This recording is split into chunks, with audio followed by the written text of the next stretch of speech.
स्वागत है आपका बी न्यूज नेशन में। मैं हूं आबिद हुसैन शेख। दलित लड़की की घटना को लेकर राजनीति शुरू। आज एक प्रेस मीट में बीजेपी के पूर्व एमएलए अप्पा साहब पट्टन शेट्टी ने बात करते हुए बीजापुर के एमएलए, राज्य के मुख्यमंत्री और पुलिस विभाग पर दलित लड़की की घटना को लेकर लगाया बेजवाबदारी का आरोप। दलित लड़की के बलात्कारियों को कड़ी सजा देने की मांग करते हुए इस घटना से बीजापुर में नशीली पदार्थों की तस्करी का सामने आ रहा है सच। नशे के ठिकानों पर रखकर नजर प्रशासन को पाबंदी लगाने की मांग। उन्होंने इस संदर्भ में प्रशासन और पुलिस विभाग पर सामूहिक अत्याचार और हत्या को छुपाने की कोशिश करने का लगाया बड़ा आरोप। एल्रिगू ಕೂಡ ತಲೆತಗ್ಗಿಸುವಂತದ್ದು ಇವತ್ತು ಮನುಕುಲಕ್ಕೆ ಒಂದು ಕಳಂಕ। ಇಂಥ ಒಂದು ಪ್ರಕರಣ ಇವತ್ತು ಎಲ್ಲರೂ ಕೂಡ ಆಸೆ ಇದೆ। ಇವತ್ತು ಎಲ್ಲ ನಾಗರಿಕರ ಮತ್ತು ಎಲ್ಲ ಸಂಘಟನೆಗಳ ಎಲ್ಲ ಮುಖಂಡರ ಮನಸ್ಸಿನಲ್ಲಿ ಆಸೆ ಇದೆ, ಎಲ್ಲ ಸಮಗ್ರವಾಗಿ ತನಿಖೆ ಆಗಬೇಕು, ತಪ್ಪಿಸ್ಥರಿಗೆ ಕಠಿಣವಾದಂಥ ಶಿಕ್ಷೆ ಆಗಬೇಕು, ಕಾನೂನು ಇನ್ನೂ ಬಿಗಿ ಆಗಬೇಕು, ಆರೋಪ ಮಾಡುವಂಥವರಿಗೆ ನಡುಕ ಹುಟ್ಟಬೇಕು, ಇನ್ನೊಮ್ಮೆ ಅಪರಾಧ ಪ್ರಕರಣ ಆಗಲಾರ್ದಂಥ ಒಂದು ವಾತಾವರಣ ನಿರ್ಮಾಣ ಆಗಬೇಕು। ಆ ರೀತಿ ಕಾನೂನು ಚೌಕಟ್ಟಲ್ಲಿ ಬಿಗಿಯನ್ನು ತರಬೇಕು। ಮೊನ್ನೆ ಏನು ಘಟನೆ ನಾವೆಲ್ಲ ಕೇಳಿದಾಗ ತಕ್ಷಣ ನಾವೆಲ್ಲ ಆ ಸಂದರ್ಭದಲ್ಲಿ ಅಲ್ಲಿ ಹೋಗಿ ಆ ಒಂದು ಘಟನೆಯನ್ನು ಪರಿಶೀಲಿಸಿ ಭೇಟಿ ಕೊಟ್ಟಿವಿ, ಆ ಬಂಧುಗಳ ಜೊತೆ ಇದ್ದೀವಿ। ಅಲ್ಲೆಲ್ಲ ಒಂದು ಮಾತಾಡ್ತಾಯಿದ್ರು, ಅವರೆಲ್ಲ ಗಾಂಜಾ ನಿಶೆಯಲ್ಲಿದ್ದರು, ಮಾದಕ ದ್ರವ್ಯಗಳನ್ನು ತೆಗೆದುಕೊಂಡಿದ್ದರು ಅನ್ನುವಂಥದ್ದು ಭಾಳಷ್ಟು ಜನ ಅಲ್ಲಿ ಏರಿಯಾದವ್ರು ಇರ್ಬೋದು, ಪೊಲೀಸವರು ವೈಯಕ್ತಿಕವಾಗಿ ಮಾತಾಡ್ತಿದ್ರು ನನ್ನ ಜೊತೆ। ಇದನ್ನು ಗಮನಿಸಿದಾಗ ಬಿಜಾಪುರದಲ್ಲಿ ಅವ್ಯಾತವಾಗಿ ಮಾದಕ ದ್ರವ್ಯಗಳು ದೊರೀತದೆ ಅನ್ನುವಂಥದ್ದು ಇದು ಮೊದಲೇದಾಗಿ ಕಂಡು ಬರ್ತದೆ। ಇದನ್ನು ಏನು ಮಾದಕ ದ್ರವ್ಯಗಳು ಗಾಂಜಾ ಇರಬಹುದು, ಬೇರೆ ಬೇರೆ ಏನದಕ್ಕೆ ಸಂಬಂಧಪಟ್ಟಂಥ ಟ್ಯಾಬ್ಲೆಟ್ಸ್ಗಳು ಇವೆಲ್ಲ ಇರ್ಬೋದು, ನಿರಗ್ರಹವಾಗಿ ಬಿಜಾಪುರದಲ್ಲಿ ಸಿಗುವುದಂತೆ ಇಷ್ಟು ಸಣ್ಣ ವಯಸ್ಸಿನ ಬಾಲಕರಿಗೆ ಆ ಚಟ ಅಂಟಿಕೊಂಡಿದೆ। ಇದನ್ನು ಹದ್ದು ಬಸ್ತಿಯಲ್ಲಿ ತರುವಂಥದ್ದು, ಇದನ್ನು ಬಂದ್ ಮಾಡುವಂಥದ್ದು, ಇದು ನಡಿಲಾರ್ದಂಗೆ ನೋಡ್ಕೊಳ್ಳುವಂಥಲ್ಲಿ ಪೊಲೀಸ್ ಇಲಾಖೆ ವಿಫಲ ಆಗಿದೆ ಅನ್ನುವಂಥದ್ದು ನನ್ನ ಒಂದು ಅನಿಸಿಕೆ। ಯಾಕಂದರೆ ಈ ರೀತಿ ಸಣ್ಣ ಮಕ್ಕಳು ಎಲ್ಲ ಕೂಡ 20, 21, 22 ವರ್ಷ ಯುವಕರು ಅವರಲ್ಲ, ಅವ್ರಿಗೆ ಈ ರೀತಿ ಕೈಗೆ ದೊರಕ್ತದೆ ಮಾದಕ ದ್ರವ್ಯಗಳು ಗಾಂಜಾಗಳು ಸಿಗ್ತಾವಂದ್ರೆ ಎಷ್ಟು ಸರಳವಾಗಿ ಬಿಜಾಪುರದಲ್ಲಿ ವ್ಯವಹಾರ ನಡೀತದೆ ಅನ್ನುವಂಥದ್ದು ನಾವು ಊಹೆ ಮಾಡಬೇಕಾಗ್ತದೆ। ಅದಕ್ಕೆ ನಾನು ಮೊದಲು ಆ ಒಂದು ಜಾಲಿದೆ, ಮಾದಕ ದ್ರವ್ಯದ ಜಾರಿ ಎಲ್ಲೆಲ್ಲಿ ಸಿಗ್ತಾ ಇದೆ, ಯಾರು ಮಾರಾಟ ಮಾಡ್ತಾರೆ, ಅದು ಎಲ್ಲಿ ನಡೀತಾ ಇದೆ, ಅದನ್ನು ಮೊದಲು ಬಂದ್ ಮಾಡಬೇಕು। ಇದು ನಡೀತಾ ಇರುವಂಥ ತಪ್ಪು, ಕಾನೂನು ಇದ್ರ ಬಗ್ಗೆ ಹೆಚ್ಚು ಗಮನ ಕೊಟ್ಟಿಲ್ಲ, ಇಲಾಖೆಯವ್ರಿಗೆ ಹೆಚ್ಚು ಗಮನ ಕೊಡದೇ ಇರೋದ್ರಿಂದ ಇವತ್ತು ಈ ರೀತಿ ಯುವಕರ ಕೈಗೆ ಅದು ಮಾದಕ ದ್ರವ್ಯ ಸಿಗ್ತಾಯಿದೆ। ಆ ಮಾದಕ ದ್ರವ್ಯದ ಇದರಲ್ಲಿ ಮಕ್ಕಳು ಇವತ್ತು ಅಪರಾಧ ಪ್ರಕರಣಗಳನ್ನು ಮಾಡುವಂಥದ್ದು ಆಗ್ತದೆ। ಇದು ಮೊದಲು ಬಂದ್ ಮಾಡಬೇಕು ಇದನ್ನು, ಮತ್ತು ಇದ್ರ ಬಗ್ಗೆ ಹೆಚ್ಚು ಕಾನೂನಿನ ಒಂದು ಚೌಕಟ್ಟಿನ ಅಡಿಯಲ್ಲಿ ಇದನ್ನು ಸಂಪೂರ್ಣವಾಗಿ ಬಿಜಾಪುರದ ಎಲ್ಲಿಯೂ ಕೂಡ ಮಾದಕ ದ್ರವ್ಯಗಳು ಸಿಗಲಾರ್ದಂಗೆ ನೋಡ್ಕೋಬೇಕನ್ನುವಂಥ ಒತ್ತಾಯವನ್ನು ಈ ಸಂದರ್ಭದಲ್ಲಿ ಮಾಡಲಿಕ್ಕೆ ಬಯಸ್ತೇನೆ। ಮತ್ತು ಈ ರೀತಿ ಸರಳವಾಗಿ ಮತ್ತು ಯುವಕರ ಕೈಯಲ್ಲಿ ದೊರಕುವಾಗಿ ಏನು ಮಾದಕ ದ್ರವ್ಯಗಳು ಸಿಗ್ತಾವೆ ನೋಡಿದ್ರೆ ಇದು ಕಾನೂನಿನ ಸರಿಯಾಗಿ ಇವರ ಅಧಿಕಾರಿಗಳ ಹಿಡಿತದಲ್ಲಿಲ್ಲ। ಇದು ನಾನು ಕೂಡ ಇದು ತಪ್ಪು ಅನ್ನುವಂಥ ಮಾತನ್ನು ಕೂಡ ಮೊದಲೇದಾಗಿ ಈ ಸಂದರ್ಭದಲ್ಲಿ ಹೇಳಿಕ್ಕೆ ಬಯಸ್ತಾ ಇದ್ದೀನಿ। ಅದ್ರ ಜೊತೆಯೇ ಮೊನ್ನೆ ಘಟನೆ ನಡೆದಾಗ ಭಾಳಷ್ಟು ಎಲ್ಲರೂ ಕೂಡ ಮರುಗಿದ್ರು, ಕನಿಕರ ಅನುಕಂಪ ನಮಗೆಲ್ಲ ಸಾಕಷ್ಟು ಜನರಿಗೆ ಬಿಜಾಪುರ, ನಾನು ಒಬ್ಬನೇತಲ್ಲ, ಎಲ್ಲರೂ ಕೂಡ ಆಗಿದೆ, ಎಲ್ಲ ಜನರಿಗೆ ಎಲ್ಲ ಪತ್ರಿಕೆ ಹಿಡ್ಕೊಂಡು ಎಲ್ಲರಿಗೂ ಕೂಡ ಆಗಿದೆ, ಅದ್ರ ಬಗ್ಗೆ ಎರಡನೇ ಮಾತಿಲ್ಲ। ಆದರೆ ಘಟನೆ ಆದಾಗ ನಾನು ಗಮನಿಸಿದೆ, ಮಧ್ಯಾಹ್ನ 3 ಗಂಟೆಗೆ ಆಯಿತು, ಮಧ್ಯಾಹ್ನ 3 ಗಂಟೆ ನಂತರ ಹಾಸ್ಪಿಟ್ಲ್ಗೆ ಹೋಯ್ದರು, ಆ ಮಗು ತೀರೋಯ್ತು। ಮುಂದೆ ಅದನ್ನು ಬೇರೆ ಕಡೆ ಶಿಫ್ಟ್ ಮಾಡ್ಕೊಂಡು ಬೇಲ್ಡಿಗೆ ಹೋಯ್ದು, ಬೇಲ್ಡಿಯಿಂದ ಸರ್ಕಾರ ದವಾಖಾನೆ ತಂದರು, 2-3 ಆಸ್ಪತ್ರೆ ತಿರುಗಿದ್ರು। 2-3 ಆಸ್ಪತ್ರೆ ಅಂತ ನಾನು 6 ಗಂಟೆಗೆ ಹೋದೆ, ನಾನು ಅವತ್ತು ಇಲ್ಲಿ ಹೊರಗೆ ಹೋಗಿದ್ದೆ, 6 ಗಂಟೆಗೆ ಗೊತ್ತಾಯಿತು, 6:30ಗೆ ನಾನು ಹಾಸ್ಪಿಟ್ಲ್ಗೆ ಹೋಗಿದ್ದೆ। ಅಲ್ಲಿವರೆಗೆ ಯಾರೂ ಬಂದಿರಲಿಲ್ಲ, ಅವತ್ತು ಯಾರೂ ಇಲ್ಲಿ ನಗರದಾಗಿದ್ದಂಥ MLA ಬಂದಿರಲಿಲ್ಲ, ಅವ್ರು ಗೊತ್ತಿತ್ತು ಗೊತ್ತಿಲ್ಲಾರ್ದಂಗೆ ಇದ್ರೋ ಗೊತ್ತಿಲ್ಲ, ಅವ್ರು ಯಾರೂ ಬರಲಿಲ್ಲ। ಇದು ಕನಿಷ್ಠ 1 ತಾಸು 2 ತಾಸು 3 ತಾಸು ನಂತರ ಸುದ್ದಿಗಳಾಗಿದ್ದು, ಪತ್ರಿಕೆಯಲ್ಲಿ ಎಲೆಕ್ಟ್ರಾನಿಕ್ ಮೀಡಿಯಾದಲ್ಲಿ ಬಂದಿತ್ತದು, ಆವಾಗ ನೋಡಿದ್ರೆ ತಿಳ್ಕೊಂಡು ಮಾಹಿತಿ ತೊಗೊಂಡು ಇದನ್ನು ಅಲ್ಲಿ ಬಂದು ಭೇಟಿ ಕೊಡುವಂಥದ್ದು, ಪ್ರಕರಣ ಬಗ್ಗೆ ವಿವರಣೆ ತೆಗೆದುಕೊಳ್ಳುವಂಥದ್ದು ಯಾರೂ ಮಾಡಲಿಲ್ಲ।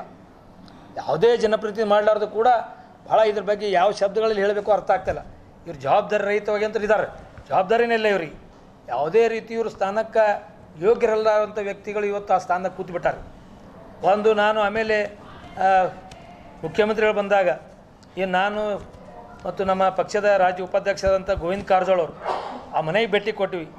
ಆ ಮನೆಗೆ ಭೇಟಿ ಕೊಟ್ಟಾಗ 8:30 ಸುಮಾರು ಹೋಗಿದ್ವಿ. ನಾವು ಬರ್ತೀವಿ ಅನ್ನೋಂಥ ಮಾಹಿತಿ ಸಿಕ್ಕಾಗ ಮಾತ್ರ CM ಅವರು ಬಂದರು. ನಾವು ಬರ್ತಿರಲಿಲ್ಲ, ಅಲ್ಲಿ ಬರ್ತಿರಲಿಲ್ಲ. ಅವ್ರನ್ನೇ ಕರೆಸ್ಕೊಳ್ಳೋಂಥ ಪ್ರಯತ್ನದಲ್ಲಿ ಅವರಿದ್ದರು. ಇದು ನನಗೆ ಗೊತ್ತಾಗಿದೆ. ನಾವು ಹೋಗಿ ಕೂತ ನಂತರ 1 ಗಂಟೆ ನಂತರ ಅವ್ರು ಬಂದರು. ನಿಜವಾಗಿ ಕಳಕಳಿ ಇದ್ರೆ 19ನೇ ತಾರೀಕಿಗೆ ಪ್ರಕರಣ ಆಗಿದೆ. 19ನೇ ತಾರೀಕಿಗೆ ಪ್ರಕರಣ ಆಗಿದೆ. ಆ ಪ್ರಕರಣ ಆದಿಂದ ಹಿಡ್ಕೊಂಡು ಮರುದಿವಸನೂ ಮುಖ್ಯಮಂತ್ರಿಗಳು ಜಿಲ್ಲೆಯಲ್ಲಿದ್ದಾರೆ. ಜಿಲ್ಲೆಯಲ್ಲೇ ಪ್ರವಾಸ ಇತ್ತು. ಅವ್ರದ್ದು 2 ದಿವಸ ಪ್ರವಾಸ ಇತ್ತು.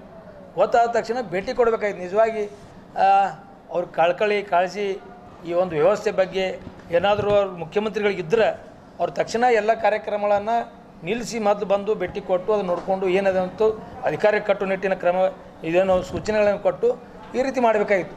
ಇವನ್ನ ಹೊರಗಡೆ ಬಂದು ಆ ಭೇಟಿ ಕೊಟ್ಟು ಹೊರಗಡೆ ಬಂದು BJPಯವರು ರಾಜಕಾರಣ ಮಾಡ್ತಾಯಿದ್ದಾರೆ ಅನ್ನೋವಂಥದ್ದು ಅವರು ಏನೋ ಆರೋಪ ಮಾಡಿದ್ದಾರೆ. ಇದು ಆರೋಪ ಮಾಡುವಾಗ ಅವರು ಅರ್ಥ ಮಾಡ್ಕೋಬೇಕು ನಾನು ಯಾವ ರೀತಿ ವರ್ತನೆ ಮಾಡಿದ್ದೀನಿ ಅನ್ನೋವಂಥದ್ದು.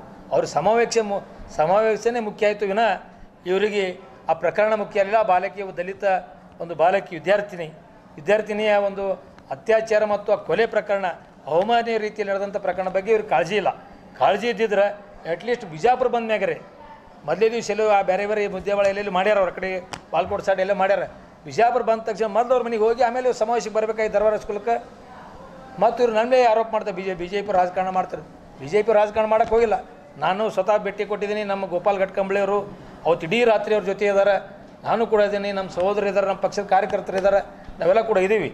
ಅವತ್ತು ನಾವು ಆರೋಪ ಮಾಡೋಕ್ಕೆ ಹೋಗಿಲ್ಲ. ಅವಾಗ ಯಾರಿಗೆ ಕಾಂಗ್ರೆಸ್ BJP ಅಂದಕ್ಕೆ ಹೋಗಿಲ್ಲ. ನಾವು ಪಕ್ಷನೇ ನಾವು ತರಕ್ಕೆ ಹೋಗಿಲ್ಲ ಇದ್ರಾಗ ಯಾರು. ಆದರೆ ಕೆಲವೊಬ್ಬರು ಪಕ್ಷ ತರ್ತಾಯಿದ್ದಾರೆ, ಅವರಾಗೆ ಕೂತು ಪಕ್ಷ ತರ್ತಾಯಿದ್ದಾರೆ. ಯಾಕಂದರೆ ಅವ್ರಿಗೇನೋ ಇದು ನಮ್ಮಿಂದ ಇದು ನಾವು ತಪ್ಪು ಮಾಡಿದ್ವಿ ಅಂತ ಅವ್ರು ಅರಿವಾಗ್ಬಿಟ್ಟದ. ಅವ್ರಿಗೆ ಮುಖ್ಯಮಂತ್ರಿಗಳಿಗಿರ್ಬೋದು, ಇವತ್ತಿರೋ ಜನಪ್ರತಿನಿಧಿಗಳಿಗೆ, ಶಾಸಕರಿಗೆ, ಸಚಿವರಿಗೆ ನಾವು ತಪ್ಪು ಮಾಡಿದ್ದೀವಿ, ಇದು ತಕ್ಷಣ ಸ್ಪಂದಿಸಲಿಲ್ಲ ಅಂತ ಅರಿವಾಗಿ ಅವ್ರು ನಮ್ಮ ಮೇಲೆ ಬರ್ತಾ ತಿಳ್ಕೊಂಡು ತಮ್ಮಿಗೆ ಬರ್ತಾ ತಿಳ್ಕೊಂಡು ಅವ್ರು ಮತ್ತೊಮ್ಮೆ ಹಾಕುವಂಥ ಪ್ರಯತ್ನ ಮಾಡ್ತಾರೆ. ಅವ್ರೇನೋ ಇನ್ನೂ ಅಂದಿರಲಿಲ್ಲ, ನೀವು ಏನೋ ತಪ್ಪು ಮಾಡಿದ್ದೀನೋ ಹೇಳಿಲ್ಲ, ಅಡ್ವಾನ್ಸ್ ಅವರೇ ಚಾಲೂ ಮಾಡಿಬಿಟ್ರೆ. ನಾವು ಗೋವಿಂದ ಕಾರಜೋಳ ಹೋಗ್ತಾ ತಿಳ್ಕೊಂಡು ಅವ್ರು ಬಂದರು, ಎಲ್ಲ ಬರುವಂಥದ್ದು ಅವ್ರಿಗೆ ಗೊತ್ತೇ ಆಗ್ತಿರಲಿಲ್ಲ. ಒಂದು ಎರಡನೇದು ಅಂದ್ರೆ ಇವತ್ತು ಮರುದಿವಸನೂ ಕೂಡ ಹೇಳಿಕೆ ಕೊಟ್ಟರು BJPಯವರು ಅದರಲ್ಲಿ ಇದು ಮಾಡ್ತಾಯಿದ್ದಾರೆ, ರಾಜಕಾರಣ ಮಾಡ್ತಾರೆ ಅಂತ ಮತ್ತು ಅದು ಹೇಳುವಂಥ ಪ್ರಯತ್ನ ಮಾಡಿದ್ರು. ಪದೇ ಹೇಳೋದ್ರಿಂದ ತಪ್ಪು. ಈ ಮಾತುಗಳನ್ನು ನಾನು ಏನು ಅವ್ರ ಹೇಳಿಕೆಯನ್ನು ತಳ್ಳಿ ಹಾಕ್ತದೇನೆ. ಇವತ್ತು ಭಾರತೀಯ ಜನತಾ ಪಕ್ಷ BJPಯವರು ಯಾರೂ ನಾವು ರಾಜಕಾರಣ ಮಾಡೋಕ್ಕೆ ಹೋಗಿಲ್ಲ. ಇವತ್ತು ಸಂಪೂರ್ಣವಾಗಿ ಆ ಒಂದು ಪ್ರಕರಣದಲ್ಲಿ ನಾವು ಇಟ್ಕೊಂಡು ಅವರ ಒಂದು ಕುಟುಂಬಕ್ಕೆ ಸಾಂತ್ವನ ಮತ್ತು ಧೈರ್ಯ ತುಂಬುವಂಥ ನಾವು ಪ್ರಯತ್ನ ಮಾಡಿದ್ದೀವಿ. ಅದನ್ನು ಇದು ಮಾಡಿದ್ದೀವಿ. ಮತ್ತು ಇನ್ನೊಂದು ಸಂಗತಿ ಅಂದರೆ ನನಗೆ ಭಾಳಷ್ಟು ಮನಸ್ಸಿಗೆ ನೋವಾಗಿದ್ದಂದು ಏನಂದ್ರೆ, ನಾನು 6 ಗಂಟೆಗೆ ಅಲ್ಲಿ ಹೋದೆ, 8-8:30 ತನಕ ಅಲ್ಲಿದ್ದೆ. 8-9 ತಂದು ಆಮೇಲೆ ಬಂದೆ. ನಾನು ಆಮೇಲೆ ಗೋಪಾಲ್ ಅವ್ರು ಹೋದರು. ಮರುದಿವ್ಸ ಬೆಳಿಗ್ಗೆ ರಾತ್ರಿನೂ ಅಲ್ಲಿ ಒಂದು ಸಲ ವಿಸಿಟ್ ಕೊಟ್ಟು ಮತ್ತು ನೆಸ್ಕಿನಾಗ 5:30 ಗಂಟೆಗೆ ನಾನು ಅಲ್ಲಿ ಹೋಗಿ ಭೇಟಿ ಕೊಟ್ಟು ಏನೆಲ್ಲ ನೋಡಿದೆ. ಏನು ರಾತ್ರಿ 12 ಗಂಟೆಯಿಂದ ಬೆಳಗಿನವರೆಗೆ ಆ ಬಾಲಕಿಯ ಶವನ ಒಯ್ದು ರಸ್ತೆಯಲ್ಲಿಟ್ಟರು. 2-2:30 ಸುಮಾರೇನೋ ನಗರ ಶಾಸಕರು ಬಂದರು ಅಂತ ಹೇಳಿದ್ರು. ಅವಾಗ ಘಟನೆಯಾಗಿ ಕನಿಷ್ಠ 10 ತಾಸಾಗಿತ್ತು. ಘಟನೆಯಾಗಿ 10 ತಾಸು ಆದ ನಂತರ ಶವವನ್ನು ತಂದು ಆ ಬಾಲಕಿಯ ಮೃತದೇಹವನ್ನು ತಂದು ಕಿಶಿಂದ ರಸ್ತೆ ಮೇಲೆ ಇಟ್ಟು ಪ್ರತಿಭಟನೆ ಆದಿಂದ ಗೊತ್ತಾಗ್ತದೆ ಇವ್ರು ನಗರದಾಗಿದ್ದರು. ಇವರೆಂಥ ಶಾಸಕರು, ಯಾವ ಜವಾಬ್ದಾರಿ ಇದೆ ಅವರಿಗೆ? ಇವ್ರಿಗೇನು ಮಂತ್ರಿಗಳು ಹೇಳ್ತಾರಿಲ್ಲೋ? ಮಂತ್ರಿರು ಕೇಳಿದಾಗ ನಾನು ಮುಂಜಾನೆ 6ಕ್ಕೆ ಗೊತ್ತಾಗಿದ್ರಿ ಅಪ್ಪು ಅಂತ ಹೇಳ್ತಾರೆ. ಬೆಳಿಗ್ಗೆ 6ವರೆಗೆ ಮಂತ್ರಿಗಳಿಗೆ ಗೊತ್ತಿಲ್ಲ ಅಂತ. ಇದೇನು ಇಂಟೆಲಿಜೆನ್ಸಿ ಫೇಲ್ಯೂರು ಅಥವಾ ಇವ್ರದ್ದು ಗಮನ ಹರಿಸಿಲ್ಲೋ? ಇವರೆಲ್ಲರೂ ಕೂಡ ಆ ಒಂದು ಕಾಂಗ್ರೆಸ್ಸಿನ ಏನವತ್ತು ಸಮಾವೇಶ, ಏನೋ ಸಾಧನಾ ಸಮಾವೇಶ ಏನೋ ಅಂದ್ಕೊಂಡ್ರು. ನಾವು ನೋಡಿದಾಗ ಎಲ್ಲ ಕಡೆ ಕಾಂಗ್ರೆಸ್ ಬಾವುಟಗಳು ಇದ್ದು, ಸರ್ಕಾರಕ್ಕಿಂತ ಹೆಚ್ಚು ಕಾಂಗ್ರೆಸ್ ಬಾವುಟನಿತ್ತು. ಆ ಸಮಾವೇಶದಲ್ಲಿ ಗುಂಗನಲ್ಲಿದ್ದಾರೆ. ಈ ಪ್ರಕರಣ ಬಗ್ಗೆ ಇವ್ರು ಗಂಭೀರತೆ ಅವ್ರು ಯಾವ ಸಂದರ್ಭ ಇರಲಿಲ್ಲ, ಯಾರಿಗೂ ಕೂಡ ಇರಲಿಲ್ಲ. ಇವತ್ತು ರಾತ್ರಿ 2:30 ಗಂಟೆಗೆ ಒಂದು ಏನೋ ಕಾಟಾಚಾರಕ್ಕೆ ಬಂದು ನೀವು ಸರಿ ರೀ ಮಾಡಿರಿ, ತಿಟ್ಟು ತಕ್ಕೋರಿ ಹೇಳಕ್ಕೆ ಬಂದ್ರೆ ಇವ್ರೇನ್ರಿ ನಿಮ್ಗೆ ನ್ಯಾಯ ಕೊಡಿಸ್ತೀವಿ, ನೀವು ಅದನ್ನು ಶಿಕ್ಷೆ ಕೊಡಿಸ್ತೀವಿ ಅಂತ ಹೇಳಿಲ್ಲ. ಅದು ಎಷ್ಟು ಬಿಜಾಪುರದಲ್ಲಿ ಬಹುತೇಕ ಈ ರೀತಿ ಘಟನೆಗಳಾಗಿರಲಿಲ್ಲ. ಯಾವುದೇ ಪ್ರತಿಭಟನೆ ಈ 10-15 ತಾಸುಗಟ್ಟಲೆ ಒಂದು ಏನು ಸಾವಿಗೀಡಾದಂಥ ಪ್ರಕರಣದಂಥ ಒಂದು ಬಾಲಕಿ ಒಂದು ಮೃತದೇಹವನ್ನು ರಸ್ತೆ, ಅದು ನಡು ರಸ್ತೆಯಲ್ಲಿ ಎಲ್ಲೋ ಒಂದು ಕಡೆ ಅಲ್ಲ, ಅದು ಅಂಬೇಡ್ಕರ್ ಸರ್ಕಲ್ನಲ್ಲಿ DC ಬಂಗ್ಲೆ ಹತ್ತಿರ, DC ಆಫೀಸ್ ಸಮೀಪ ಮುಖ್ಯ ರಸ್ತೆಯಲ್ಲಿ ಇಡುವಂಥ ಪ್ರಸಂಗ ಬೆಳಗ್ಗೆಯವ್ರಿಗೆ ಬಂದ ನಂತರ ಜಿಲ್ಲಾ ಮಂತ್ರಿಗಳು ಬಂದು ಅದನ್ನು ಮುಗಿಸೋ ಅಂದ್ರೆ ಅವ್ರಿಗೆ ಮನವೊಲಿಸುವಂಥ ಪ್ರಯತ್ನ ಮಾಡ್ತಾರೆ. ಅಂದ್ರೆ ಇದಕ್ಕೆ ಏನು ಅನ್ಬೇಕು ಅನ್ನೋಂಥ ನೀವೇ ಅರ್ಥ ಮಾಡಬೇಕು. ನನಗಂತೂ ಭಾಳಷ್ಟು ಮನಸ್ಸಿಗೆ ನೋವಾಗಿ, ಏನೋ 1 ತಾಸು 2 ತಾಸು 3 ತಾಸು ತಡ ಆಗಲಿ, ಅಥವಾ ಎಲ್ಲೋ ಪ್ರವಾಸದಲ್ಲಿದ್ದರು ಅಥವಾ ಎಲ್ಲೋ ಹೋಗಿದ್ದರು, ಏನೋ ಬೇರೆ ಜಿಲ್ಲೆಗೆ ಹೋಗಿದ್ದರು, ರಾಜ್ಯದಾಗ ಬೆಂಗಳೂರಿನಲ್ಲಿದ್ದರು, ತಡ ಆಗಿರ್ಬೋದು. ಆದರೆ ಇವ್ರು ಇಲ್ಲೇ ಜಿಲ್ಲೆಯಲ್ಲಿ ಇದ್ದುಕೊಂಡೆ MLA ರಾತ್ರಿ 2:30 ಬರ್ತಾರೆ, ಮಿನಿಸ್ಟರ್ ಮುಂಜಾನೆ 6:07 ಬರ್ತಾರೆ. और खबरों के लिए देखते रहिए बी न्यूज़ नेशन।